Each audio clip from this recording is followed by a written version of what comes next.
Between the ages of 12 and 30, the Bible goes completely silent about Jesus. 18 years, vanished. What was he doing during that time? Some say he was hidden in plain sight. Others believe he crossed deserts and oceans, gathering wisdom the world was never meant to know. The Bible gives us snapshots of Jesus' life, his birth, his wisdom as a child, his powerful ministry, his death, and resurrection. But in between, a huge gap. From age 12, when he amazed teachers in the temple, until age 30, when he suddenly appears at the Jordan River to be baptized, nothing. No stories, no details. Just silence. You're watching The Word, where Bible truth meets real life. Let's go. This video takes you straight into that silence, into the theories, legends, and shocking claims about what Jesus may have been doing during those 18 hidden years. Was he learning from rabbis in Judea, traveling to India to study Buddhism, wandering through Britain with Druids, or even living in Japan? Stick around, because once you hear these accounts, you'll never look at Jesus' story the same way again. The Gospels give us only one glimpse of Jesus at age 12, debating with scholars in the temple, leaving his parents stunned. Then suddenly, he's gone from the story. When he reappears nearly 2 decades later, he isn't just wise, he's radical.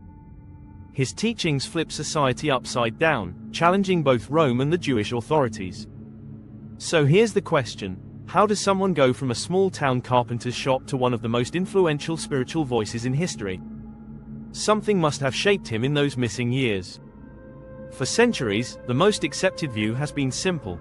Jesus stayed home in Nazareth, worked as a carpenter under Joseph, and lived quietly until his ministry began. But here's what's fascinating. Even if Jesus never left Nazareth, silence doesn't mean inactivity. Nazareth was a small village under the shadow of Roman occupation, where soldiers marched the roads and tax collectors weighed heavily on the people. Imagine him sitting under the stars, wrestling with questions of justice, mercy, and the suffering he saw all around him. The silence of Scripture may actually be the sound of preparation. 18 long years where discipline, patience, and compassion were being forged in private before bursting forth in public. Maybe the real mystery is not just where he was, but what was happening in the unseen. A slow, hidden shaping that made him ready to overturn the world with his words.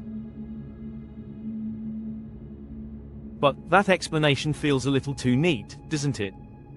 Can 18 years in obscurity really explain the revolutionary wisdom that exploded from his mouth? The Sermon on the Mount, the parables, his radical compassion for outcasts. That's why historians, scholars, and even adventurers have hunted for centuries for answers, and what they've uncovered is nothing short of astonishing. Today, friends, we're peeling back those layers of mystery together. In the late 1800s, a Russian explorer named Nicholas Notovich traveled to the Hemis monastery in the Himalayas. After an accident forced him to stay there, monks revealed something wild: manuscripts describing the life of a man named Issa. These texts claimed Issa, Jesus, had traveled through India and Tibet during his youth. He supposedly studied Hindu and Buddhist teachings, debated with priests, and even criticized the caste system. Notovich published his findings, and the world went crazy. Some dismissed him as a fraud, others believed he'd cracked open one of Christianity's greatest mysteries.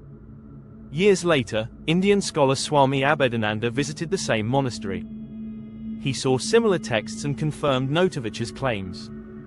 Russian explorer Nicholas Roerich also collected local legends about Issa in the 1920s. Could it be that Jesus' compassion, focus on humility, and radical teaching about loving enemies had roots in Eastern philosophy? Another strange trail leads to Britain. Local legends suggest that young Jesus traveled with Joseph of Arimathea, a wealthy merchant and secret disciple. Joseph supposedly traded tin in Cornwall, and some rhymes even hint: did those feet in ancient time walk upon England's mountains green? At Glastonbury, stories claim Joseph built the first Christian church. Some believe Jesus himself walked those fields, learning from Celtic Druids, wise teachers who prized nature, community, and spiritual depth. While hard proof is lacking, the legends raise an interesting point. Jesus' message was bigger than borders. Could he have sought wisdom beyond Judea's boundaries? What do you think happened in Jesus' lost years? Drop your thoughts in the comments. I read and reply to every single one. And then comes one of the strangest theories of all. In Shingo, a quiet Japanese village, locals tell a story: Jesus never died on the cross. Instead, his brother was crucified in his place. Jesus escaped, traveled to Japan, married, raised children, and was buried there. To this day, Shingo has what villagers call Christ's tomb. The story is almost unbelievable, mixing folklore with history, but it shows something powerful: cultures everywhere want to claim Jesus as their own. India's manuscripts, Britain's legends, Japan's traditions, they may not all be historically provable. But they point to one thing: Jesus' teachings connect with universal human questions. Some Indian texts even describe him as a Buddhist student, while British law ties him to Druids. Druids were the spiritual leaders of ancient Celtic tribes, wise men who served as priests, teachers, and keepers of sacred knowledge. Each culture paints him not just as a religious figure locked in one place and time, but as a seeker of truth whose wisdom touches everyone. Of course, not everyone buys these stories. Scholars point out that we have no hard historical evidence that Jesus ever left Judea. The Gospels remain silent, and many of these tales come from much later traditions. But here's the tension: if Jesus never left home, how did he develop teachings so rich, so radical, and so globally relevant? And if he did travel, then Christianity isn't just rooted in Judea, it's woven into a bigger spiritual story that spans continents. If this video is speaking to your heart, make sure to hit subscribe and turn on the notifications. You don't want to miss more powerful videos that help you unpack the gospel and grow deeper in your faith. So we're left with a mystery. On one hand, the missing years remain a blank page in the Bible. On the other, cultures from India to Britain to Japan fill that blank with stories of Jesus the traveler, Jesus the seeker, Jesus the universal teacher. Whether these stories are fact, legend, or something in between, they all drive us back to one haunting question: what shaped Jesus into the man who changed the world? And maybe the real answer isn't about geography at all.